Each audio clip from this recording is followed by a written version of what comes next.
తూర్పుగోదావరి జిల్లా రాజమండ్రిలో సివిల్స్ విజేత దొమ్మేటి వినయ్ను కాకతీయ చారిటబుల్ అసోసియేషన్ సన్మానించింది. ఈ కార్యక్రమానికి ముఖ్య అతిథిగా ఎమ్మెల్యే గోరంట్ల బుచ్చయ్య చౌదరి ఇచ్చేశారు.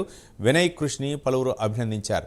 సివిల్స్ సాధించాలని యువత పట్టుదల కృషితో ప్రయత్నం చేస్తే విజయం సాధించవచ్చునని సివిల్స్ విజేత దొమ్మేటి వినయ్ అన్నారు.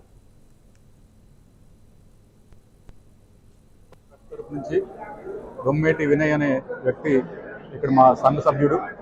ఆయన యూపీఎస్సీ 2025లో 274th ర్యాంకు ఆయన సంపాదించడం జరిగింది. అతి సాధారణ కుటుంబం నుంచి, ఒక రైతు కుటుంబం నుంచి వచ్చినటువంటి వ్యక్తి ఆయన నాన్నగారు అయితే ఏఈగా, అంటే రకరకాల ఇబ్బందులు పడుతూ ప్రస్తుతం ఎలక్ట్రికల్ డిపార్ట్మెంట్లో ఏఈగా పనిచేస్తున్నారు. అటువంటి చిన్న కుటుంబం నుంచి వచ్చి ఈవేళ యూపీఎస్సీ క్రాక్ చేయడం, ఒక సాధారణ కుటుంబం జీవితాన్ని మార్చే విధంగా ఈవేళ విద్య అనేది ఒకటి ఉంది. అదేవిధంగా ఆ చిన్న చిన్న కుటుంబాల నుంచి ఎవరైతే చదువు పైన ఆసక్తిగా ఉన్నారో, యూపీఎస్సీ సివిల్స్ కానీ ప్రిపరేషన్లో ఎవరైతే ఉన్నారో వారందరికీ కూడా గైడెన్స్ ఇస్తామని చెప్పేసి ఈవేళ వినయ్ చెప్పడం జరిగింది. అదేవిధంగా కాకతీయ చారిటబుల్ ట్రస్ట్ నుంచి కూడా వారికి పూర్తి సహకారం ఉంటుందని చెప్పేసి ఇక్కడ నిర్వాహకులు కూడా చెప్తా ఉన్నారు. రానున్న రోజుల్లో ఈ కాకతీయ అసోసియేషన్ తరఫున కూడా చదువుపైన ఆసక్తి ఉన్న వారికి ఏ విధంగా వారికి ఏ విధమైన ఇబ్బందులు ఉన్నా కూడా వాళ్ళని అధిగమించే విధంగా మేము కృషి చేస్తామని చెప్పేసి వారు చెప్పడం జరిగింది. దొమ్మేటి వినయ్ ఇవాళ ఆల్ ఇండియా 247 ర్యాంకులో పాస్ అవడం మా అందరికీ గర్వకారణంగా ఉంది. ఒక సామాన్య కుటుంబం నుంచి వచ్చిన వ్యక్తి, ఆయన తండ్రి ఎలక్ట్రిసిటీ డిపార్ట్మెంట్లో ఏఈగా పనిచేసే వ్యక్తి. అలాంటి వారు కష్టపడి ఆ కుర్రాన్ని చదివించుకొని వాళ్ళు ఈ స్థాయికి తీసుకొచ్చారు. మరందరూ ఇలాంటి ఉత్సాహవంతులను చూసి ముందుకు రావాలని కోరుకుంటున్నాం. ఆయన రాష్ట్రానికి, దేశానికి సేవలు అందించడంలో ముందుండాలన్న నమ్మకంతో మేము ఉన్నాం. ప్రతి పేదవాడికి విద్యను అందించే లక్ష్యంలో మనం ముందుకు సాగాలి. వైద్యాన రంగంలో అగ్రగామిగా ఆంధ్రప్రదేశ్ నిలబడటానికి ఇలాంటి యువకులు అవసరం ఉంది.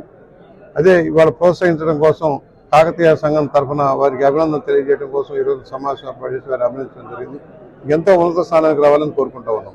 కాకతీయ సంఘం పేదవారికి సాయం చేసే కార్యక్రమం నడుస్తున్నాయి. రాష్ట్ర వ్యాప్తంగా వయోవృద్ధుల హాస్టల్స్ కానీ, పేద బాలికలకు చదువు చెప్పే గుంటూరులో కానీ, విజయవాడలో కానీ, మధురలో కానీ, కాకినాడలో కానీ జరుగుతూ ఉన్నాయి. అన్ని చోట్ల ఒక కమ్మవారికనే కాదు, సమాజంలో బడుగు బలహీన వర్గాలకు చెందిన వారికి కూడా కొంత శాతం కేటాయింపు చేసి వారిని కూడా చదివించడం, వారికి సహాయం చేయడం జరుగుతోంది. నా పేరు దొమ్మేటి వినయ్ అండి. అండ్ ఈసారి యూపీఎస్సీ కండక్ట్ చేసిన సివిల్ సర్వీస్ ఎగ్జామ్లో నాకు ఆల్ ఇండియా ర్యాంక్ 274 వచ్చింది. ఇది నా మూడో ప్రయత్నం అండి. మూడో ప్రయత్నంలో విజయం సాధించాను. అండ్ మా ఫ్యామిలీ బ్యాక్గ్రౌండ్ వచ్చేసి మా ఫాదర్ ఎలక్ట్రికల్ డిపార్ట్మెంట్లో అసిస్టెంట్ ఇంజనీర్ అండి. అండ్ మా తాతయ్య వాళ్ళు సాధారణ రైతు కుటుంబం నుంచి వచ్చారండి. ఆయన కౌలు రైతు. మా ఫ్యామిలీ మేము బ్రాహ్మణగూడెం నివసిస్తాం అండి, నేటివ్ విలేజ్. అండ్ కంటిన్యూస్గా తండ్రి ప్రోత్సాహం వల్ల నాకు సివిల్ సర్వీసెస్ గురించి తెలిసిందండి. అండ్ ఎవరు కూడా సివిల్ సర్వీసెస్ తీసుకోవడానికి భయపడొద్దు. ఎందుకంటే ఇప్పుడు ఆన్లైన్లోనే చాలా రిసోర్సెస్ వచ్చేసాయి. సెల్ఫ్గా మోటివేట్ అవ్వడానికి, సెల్ఫ్ ప్రిపరేషన్ చేయడానికి కూడా చాలా అవెన్యూస్ వచ్చాయి. చాలామందికి ఒక అపోహ ఉంటుందండి, సివిల్ సర్వీసెస్ చేయాలంటే ఢిల్లీనే వెళ్ళాలి, లేకపోతే హైదరాబాద్ వెళ్ళాలని.